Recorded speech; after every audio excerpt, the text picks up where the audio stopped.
all of the Gospels, according to some of the greatest scholars of Christianity, are anonymous. But they were recorded. They don't know who wrote them. Very early on. They don't know who wrote them. Why? Because the authors of the Gospels never declared who they were. So how can you make a claim that the authors were eyewitnesses when you don't know who the authors were?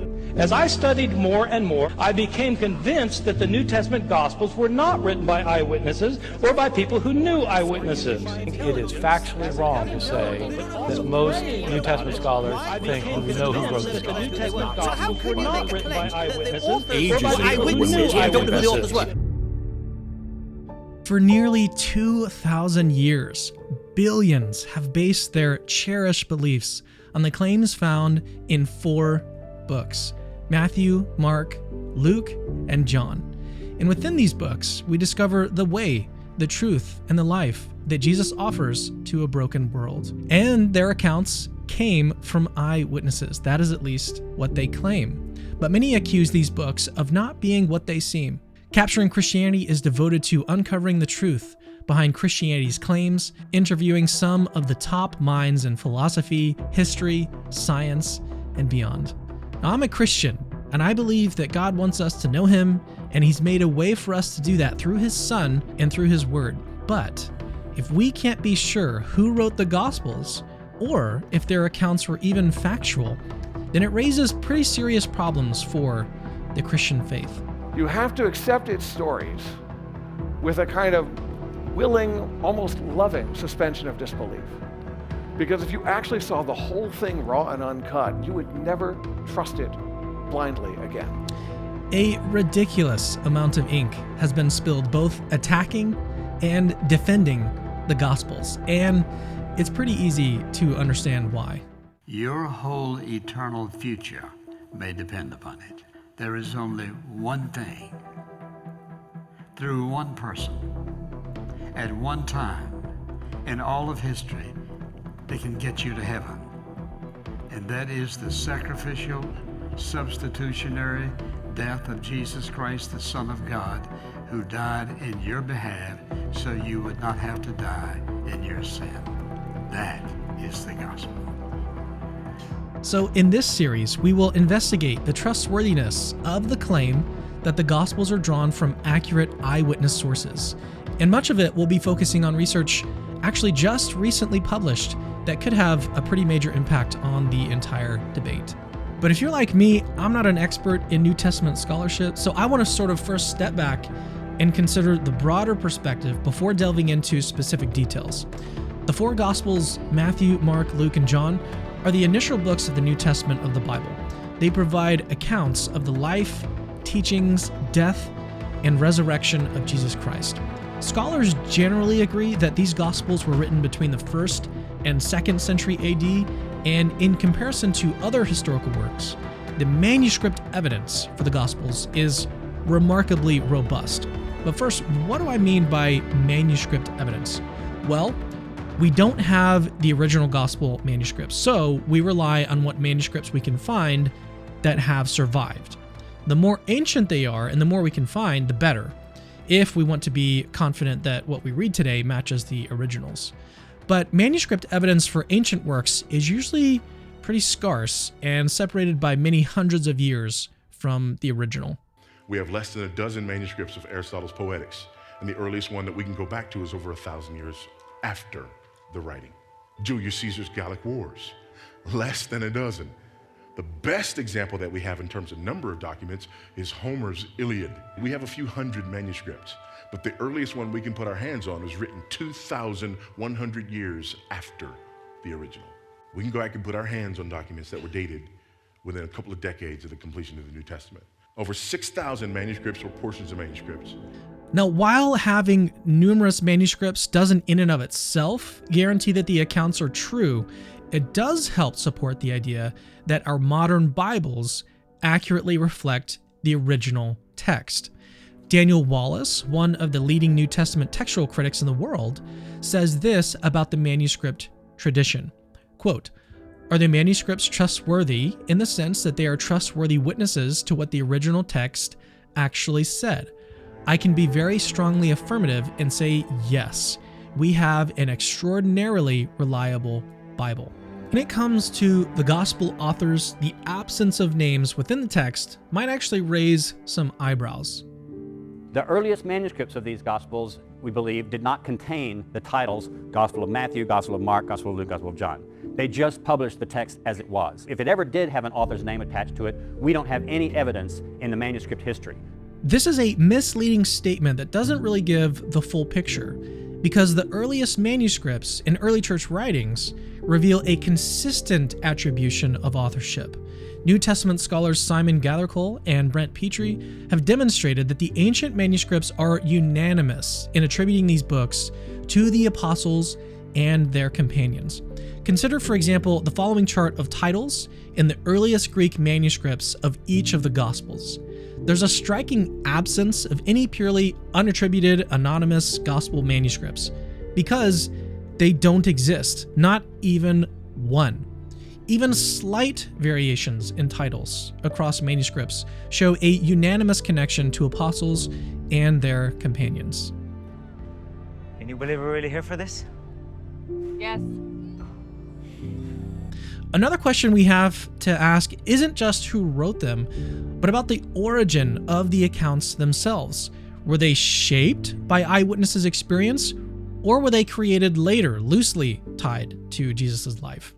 To learn more, I contacted Paul Barnett, who is well known and a highly respected scholar in the field of Christianity's origins in the early church. He's authored numerous books and articles, one of his most well-known being, Is the New Testament History? Was the authorship of Matthew, Mark, Luke, and John essentially made up by later Christians, or how did that happen? I don't think that's the case at all. We know from Papias, who comes from the early 2nd century, speaks at length about the origin of Mark's Gospel, for which he identifies Peter as the source and the authority. Okay, that sounds pretty important. Let's see what the early writer Papias said about how Mark got his sources. Quote, Mark, having become the interpreter of Peter, wrote down accurately, though not in order whatsoever he remembered of the things said or done by Christ, for he was careful of one thing, not to omit any of the things which he had heard, and not to state any of them falsely. These things are related by Papias concerning Mark. End quote. Okay, so that establishes a very early Christian tradition for Peter being the main source for Mark's gospel. But that's not the only early reference we can rely on. But before we get to it, really quick, this 5-part series was made over a period of 6 months and was a huge effort to bring you a quality analysis of this new research into the Gospels. So if you're enjoying this series and want me to be able to make more stuff like this, please consider becoming a patron and then also subscribe to the channel. Links to those are in the description. There's early reference to the texts, and then there is the credible view of Martin Hengel, distinguished German biblical scholar. Some have said that the Gospels were originally anonymous and that the names Matthew, Mark, Luke and John were added to lend them weight. This is quite improbable. There was no uniformity at the time in the church. If there were anonymous Gospels in the different communities, there should have been different titles. But the titles are all the same. At the end of the 2nd century, they are identical with Irenaeus in Lyon, and with Clemens in Alexandria, and with Theophil and Serapion in Antioch, and of course in Rome, and with Tertullian in Carthage in Africa. Do we have any reason to believe that any of the gospel writers relied on eyewitness testimony? Luke is candid. He says, I was not an eyewitness, but I have depended upon those who were. We can see what he means. He's depending upon a number of sources, which he says go back to the original disciples. It would have been easy just to have passed himself off as one of the original disciples, but no, he's very candid. So let's take a look at how the book of Luke actually begins, because it sets it apart from the other 4 Gospels. Inasmuch as many have undertaken to compile a narrative of the things that have been accomplished among us, just as those who from the beginning were eyewitnesses and ministers of the word have delivered them to us, it seemed good to me also, having followed all things closely from some time past, to write an orderly account for you, most excellent Theophilus, that you may have certainty concerning the things you have been taught. So this is actually really interesting. Whoever wrote Luke was careful to clarify to his reader that he was not personally an eyewitness to some of the things that he wrote about, but that he had gone back to eyewitnesses to create his account of Jesus' life. If you really wanted to give your book authority, so you're just forging it, why would you attribute your gospel to Mark or Luke? When I was younger, I used to think they were apostles, but they're not. Neither one of them were eyewitnesses to Jesus. They were the companions of apostles. If you want to give authority, why not attribute your gospel falsely to Peter? If you're faking it, why not go straight to the top and say the gospel of Jesus himself? But they didn't do that. Why? Because they were never anonymous, and they weren't forged, and they weren't falsely attributed. Fake gospels are usually pretty obvious to us today, and the early church didn't really take them seriously either. It's from the Gospel of Mary Magdalene herself. When you think about it, Luke's admission not to have been an eyewitness, but to have interviewed eyewitnesses, fits well within the context of the early Christian church. I saw what you did to the leper on the road this morning. After Jesus' resurrection, these 12 and the other witnesses to Jesus' life didn't just disappear from the face of the earth. They must have played an active role as sources for early believers like Luke the evangelist, who wanted to know the facts behind the faith that they had embraced. To get some more perspective on this, I actually talked to Dr. William Lane Craig. Many of you might know him for his philosophical works, but he's also an expert on the historical roots of Christianity. Do you think that certain key eyewitnesses played a role in influencing the Gospels? And then do you believe that Jesus even chose specific eyewitnesses to carry on his message? It is historically well established that Jesus, during his lifetime, chose 12 disciples who would carry on his ministry and work.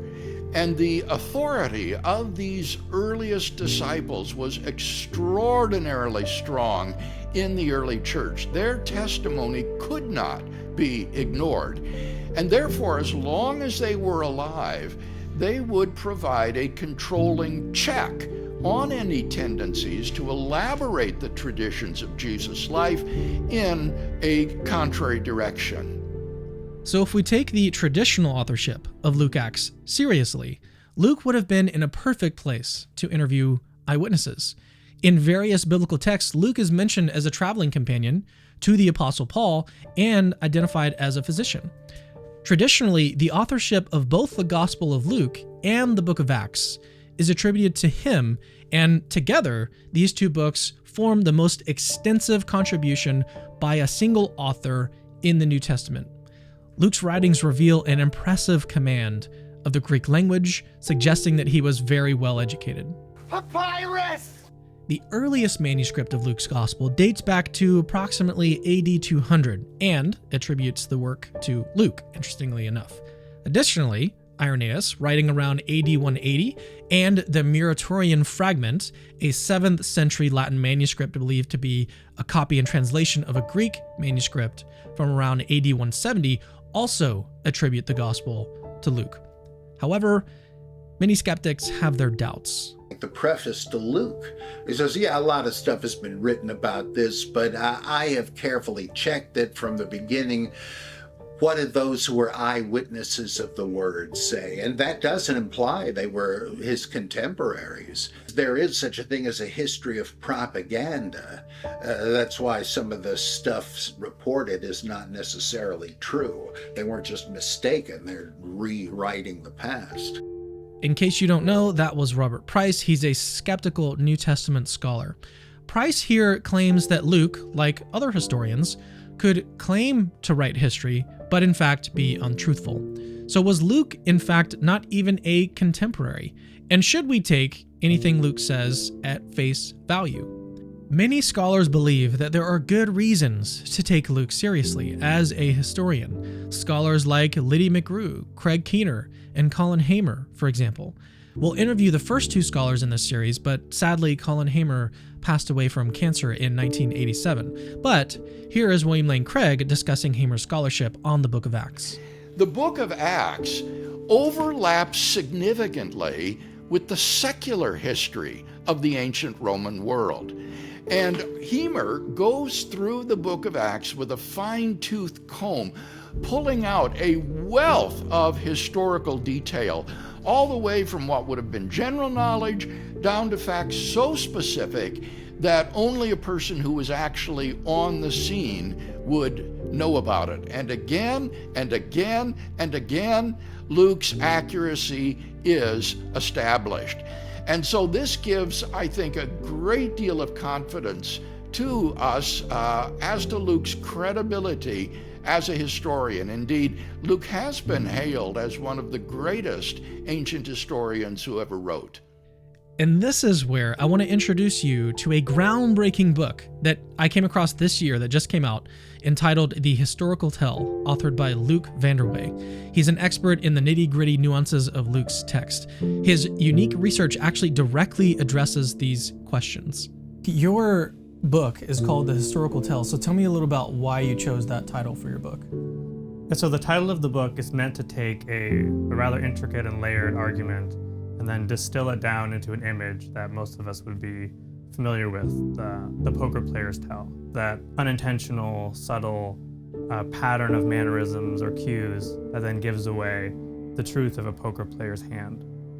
What I do in the book is I try to capture the truth of Luke's claim that he interviewed eyewitnesses by doing a similar type of investigation into subtle cues within Luke's text that then reveal whether or not Luke is actually telling the truth when he says that he interviewed eyewitnesses. And all these patterns then will fit together to form a corroborative evidence case. So how did the author of Luke in Acts inadvertently leave clues for us to pick up on almost 2,000 years later? In this series, we will thoroughly investigate the 5 historical tells, as termed by Vanderwey, while enlisting the expertise of esteemed scholars like Michael Licona, Josh Peters, Lydia McGrew, William Lane Craig, and Craig Keener. Check out the next episode where we investigate how baby names actually give us our very first clue.